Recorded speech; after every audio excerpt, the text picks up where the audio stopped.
December 8th, 1941. The United States Pacific Fleet is sitting at the bottom of Pearl Harbor, leaking fuel oil into the sea. Japan's military command asserts that the home islands are divine, untouchable, and aerodynamically out of reach. And mathematically, they were completely correct. The standard operating radius of a carrier-based fighter at the time was roughly 300 miles. If an American carrier task force steamed within 300 miles of Tokyo to launch a strike, they would be spotted, swarmed, and turned into reef infrastructure before the first propeller turned. No Navy plane had the legs. No Army plane had the runway. Enter the ultimate bureaucratic shotgun wedding. A Navy captain named Francis Lowe looks at a map, looks at an Army medium land-based bomber, the North American B-25 Mitchell, and thinks, if we put enough engine grease on the deck, we can make this work. He brings the idea to Lieutenant Colonel Jimmy Doolittle. Doolittle isn't just a pilot. He's an MIT-educated doctor of aeronautical engineering. He looks at the blueprints of the USS Hornet, a flight deck measuring exactly 811 feet, and realizes that taking off a twin-engine, 30,000-pound bomber from a floating metal leaf requires literal, unadulterated aerodynamic theft. Standard takeoff distance for a fully loaded B-25 on dry land, 1,200 feet, minimum. Available space on the Hornet's deck with 16 bombers parked on the ass end, 460 feet. The math says you die. The engineers say you drown. So Doolittle didn't just train the pilots, he aggressively vandalized the aircraft. They brought the planes to Eglin, locked the gates, and told the mechanics to start ripping out Uncle Sam's finest hardware. First to go was the Norden bomb sight, the most classified, highly technical piece of targeting optics in the Allied arsenal. Doolittle looked at it and said, we're dropping bombs from 500 feet. A blind man could hit Tokyo with a rock. They replaced a $1 million piece of technology with a literal piece of scrap aluminum that cost 20 cents, nicknamed the Mark Twain sight. Next, they ripped out the heavy ventral gun turrets from the belly of the plane.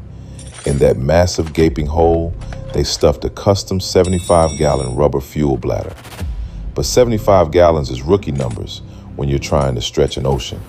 They mounted another flexible fuel cell on top of the bomb bay. Then they shoved a steel tank into the rear crawlway. And then, because they were still running dry on paper, they stacked 10 5-gallon jerry cans of high-octane aviation fuel in the rear fuselage. Think about the working conditions for the tail gunner. You are flying at 200 feet above a freezing ocean.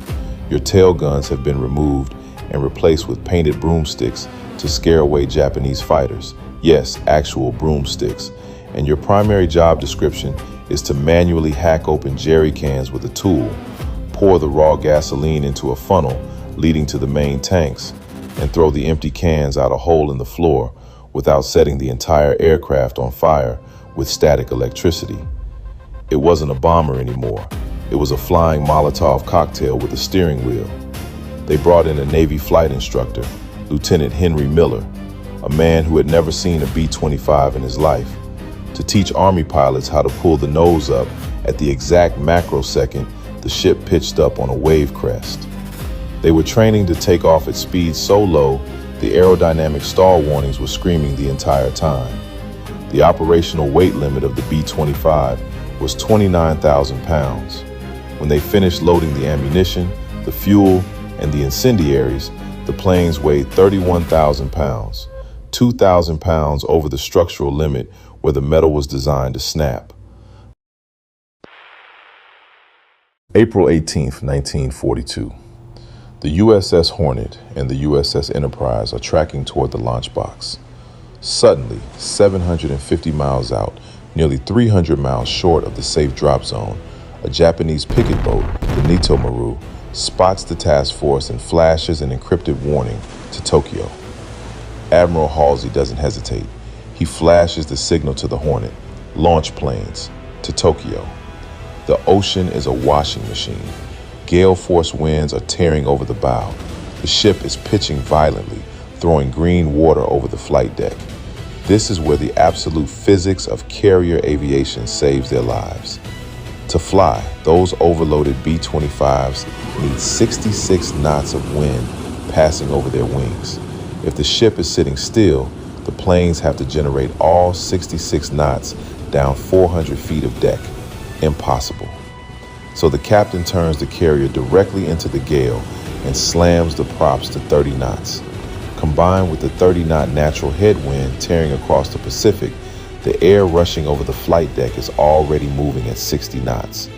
Before Jimmy Doolittle even releases his brakes, his wings are already 90% of the way to flying speed. Relative to the crew watching from the island, the 30,000-pound beast moves forward like a snail. But relative to the molecular composition of the air, it is screaming.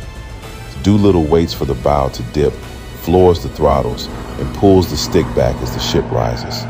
The plane clears the deck, dips toward the white foam, catches the ground effect of the water, and climbs. 16 planes follow. 1 hour later, the deck is completely empty. They hit Tokyo, Yokohama, and Nagoya in broad daylight. The physical damage was a pinprick. The psychological damage was catastrophic. The Japanese populace had been told their leaders were divine shields. Suddenly, medium bombers are roaring through their airspace at chimney height. But the extra 300 miles of flight consumed every drop of that manual jerry can fuel. 15 planes reached the coast of China in zero visibility rain, out of gas, flipping over mountains they couldn't see. One crew diverted to Vladivostok, where the Soviet Union promptly interned them because they didn't want to break their neutrality pact with Japan. Local legend from the Chinese hills? Villagers thought the parachuting Americans were green-eyed demons falling from the sky. One crew was rescued by local guerrilla factions who had to literally fight off rogue bandit groups who wanted to sell the pilots wristwatches. Meanwhile, Jimmy Doolittle crashes into a paddy field, gathers his surviving crew, and walks back to the main wreckage of his bomber. He sits down under the sheared-off aluminum wing in the mud, completely broken. He looks at his crew chief, Paul Leonard, and says, "I've lost every single aircraft. The mission accomplished no real physical destruction. I'm going to a military prison for life." He was entirely convinced he was getting a court-martial for the destruction of government property. Instead, they gave him the Medal of Honor and promoted him 2 grades to Brigadier General. They proved that if you play dirty with the laws of aerodynamics, you can change the geopolitical trajectory of an entire hemisphere. Which brings us to the ultimate open question. If an engineered desperation could make land-based bombers fly off a short deck in the middle of a 1942 storm, what absolute mad science configurations are Skunk Works and Phantom Works testing in the Nevada desert right now that they won't let us see until the world is already on fire? We know about the painted broomsticks. We know about the 20-cent aluminum sights.